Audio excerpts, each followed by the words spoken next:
ಜನನಿ ಸುದ್ದಿವಾಹಿನಿ ವೀಕ್ಷಕರಿಗೆ ನಮಸ್ಕಾರ. ನಾನು ರಮೇಶ್ ಹೆಗಡೆ ಗುಂಡುಮನೆ. ಸಾಗರ ಹವ್ಯಕ ಮಂಡಲದ ದಿನದರ್ಶಿಕೆ ಸಮಯ ಸಾಗರ ಲೋಕಾರ್ಪಣೆ. ಹೊಸನಗರ ವರ್ತಕ ಸಂಘದಿಂದ ಸಿಲಿಂಡರ್ ಕೊರತೆಯಾಗದ ರೀತಿ ತಹಸೀಲ್ದಾರ್ಗೆ ಗಮನಹರಿಸಲು ನಿವೇದನೆ. ಹೊಸನಗರ ಮಳಲಿಯಲ್ಲಿ ಪೆರಡೂರು ಮೇಳದ ಯಕ್ಷಗಾನ, ಹಿರಿಯ ಭಾಗವತ ಜನ್ಸಾಲೆ, ಯುವ ಭಾಗವತ ಸುಜನ್ ಜೋಡಿ ಗಾಯನಕ್ಕೆ ಸಹೃದಯರ ಅಭಿನಂದನೆ. ಸಾಗರ ಹವ್ಯಕ ಮಂಡಲ ಪ್ರತಿ ಯುಗಾದಿಗೆ ಹೊರತರುತ್ತಿರುವ ಸಮಯ ಸಾಗರ ದಿನದರ್ಶಿಕೆ ಲೋಕಾರ್ಪಣೆ ಕಾರ್ಯಕ್ರಮ ಗೋಕರ್ಣದ ಅಶೋಕಿಯಲ್ಲಿ ನಡೆಯಿತು. ರಾಮಚಂದ್ರಾಪುರ ಮಠದ ಜಗದ್ಗುರು ಶ್ರೀ ರಾಘವೇಶ್ವರ ಭಾರತಿ ಶ್ರೀಗಳವರು ಗುರುವಾರ ದಿನದರ್ಶಿಕೆ ಬಿಡುಗಡೆಗೊಳಿಸಿದರು. ಭಾರತೀಯ ಸಂಪ್ರದಾಯದಂತೆ ಯುಗಾದಿಯಿಂದ ಯುಗಾದಿವರೆಗಿನ ಮಾಸಗಳ ದಿನವಾಹಿ ಮಾಹಿತಿ ಒಳಗೊಂಡಂತೆ ಹಬ್ಬ ಹರಿದಿನಗಳ ವಿಶೇಷ ಮಾಹಿತಿ, ಸಾಗರ ಸುತ್ತಮುತ್ತಲ ಎಲ್ಲ ಊರುಗಳ ದೇವಸ್ಥಾನಗಳ ರಥೋತ್ಸವ ಇತ್ಯಾದಿ ಮಾಹಿತಿಗಳನ್ನು ಒಳಗೊಂಡ ಪರಾಭವ ಸಂವತ್ಸರದ ಸಮಯ ಸಾಗರ ದಿನದರ್ಶಿಕೆ ಸಾಗರ ಹವ್ಯಕ ಮಂಡಲ ವ್ಯಾಪ್ತಿಯ ಶ್ರೀಮಠದ ಶಿಷ್ಯ ಕುಟುಂಬಗಳ ಸುಮಾರು 5,000 ಮನೆಗಳಿಗೆ ಪ್ರತಿ ವರ್ಷದಂತೆ ಉಚಿತವಾಗಿ ವಿತರಿಸಲಾಗುತ್ತದೆ ಎಂದು ಸಾಗರ ಹವ್ಯಕ ಮಂಡಲದ ಅಧ್ಯಕ್ಷ ಮುರಳಿ ಗೀಜ್ಗಾರ್ ತಿಳಿಸಿದ್ದಾರೆ. ಲೋಕಾರ್ಪಣೆಗೊಳಿಸಿ ಆಶೀರ್ವದಿಸಬೇಕು ಅಂತ ಅವರು ಮಂಡಲದ ಪದಾಧಿಕಾರಿಗಳು ಕೇಳ್ಕೊಳ್ತಾ ಇದ್ದಾರೆ ಅಧ್ಯಕ್ಷರ ಮೂಲಕ.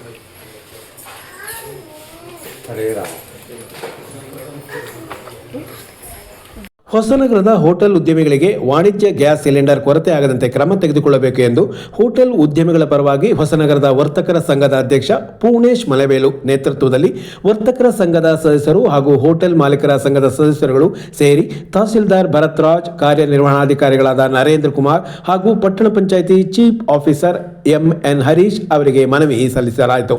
ಈ ಸಂದರ್ಭದಲ್ಲಿ ಹೊಸನಗರದ ಎಲ್ಲ ಹೋಟೆಲ್ ಮಾಲೀಕರು ಹಾಗೂ ವ್ಯಾಪಾರಿಗಳು ಉಪಸ್ಥಿತರಿದ್ದರು. ಹೊಸನಗರ ತಾಲೂಕಿನ ಕಾರ್ಮನೆ ಮಳಲಿಯ ಶ್ರೀಮತಿ ಪದ್ಮಾವತಿ MG ಭಟ್ ಮಕ್ಕಳು ಮತ್ತು ಕುಟುಂಬದವರು ಶ್ರೀ ನಾಗಯಕ್ಷಿ ಚೌಡೇಶ್ವರಿ ತೃತೀಯ ವರ್ಧಂತಿಯ ಅಂಗವಾಗಿ ಗುರುವಾರ ವಿವಿಧ ಧಾರ್ಮಿಕ ಕಾರ್ಯಕ್ರಮವನ್ನು ಏರ್ಪಡಿಸಿದ್ದು, ರಾತ್ರಿ ಶ್ರೀ ಅನಂತ ಪದ್ಮನಾಭ ದಶಾವತಾರ ಯಕ್ಷಗಾನ ಮಂಡಳಿ ಪೆರಡೂರು ಮೇಳದವರಿಂದ ಚಂದ್ರಹಾಸ ಚರಿತ್ರೆ ಮತ್ತು ಶ್ವೇತಕುಮಾರ ಚರಿತ್ರೆ ಯಕ್ಷಗಾನ ಏರ್ಪಡಿಸಿದರು. ಅತಿಥಿ ಕಲಾವಿದರಾಗಿ ಯುವ ಭಾಗವತ ಸಾಗರ ಪ್ರಾಂತ್ಯದ ಸೃಜನ್ ಗಣೇಶ್ ಹೆಗಡೆ ಪಾಲ್ಗೊಂಡಿದ್ದು, ಬಡಗುತಿಟ್ಟಿನ ಪ್ರಸಿದ್ಧ ಭಾಗವತರಾದ ರಾಘವೇಂದ್ರ ಆಚಾರ್ಯ ಜನ್ಸಾಲೆ ಅವರೊಂದಿಗೆ ದ್ವಂದ್ವ ಗಾಯನ ಆಯಿತು. ರಂಗದಲ್ಲಿ ಕಾರ್ತಿಕ್ ಹೆಗಡೆ ಚಿಟ್ಟಾಣಿ ಮತ್ತು ನಾಗರಾಜ್ ಭಟ್ ಕುಂಕಿಪಾಲ್ ಅವರ ಅಭಿನಯದ ಈ ಪದ್ಯ ನಿಮಗಾಗಿ.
Hey,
ಕಡೆಗೆ ಕಳು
ಲೋಕೇಶ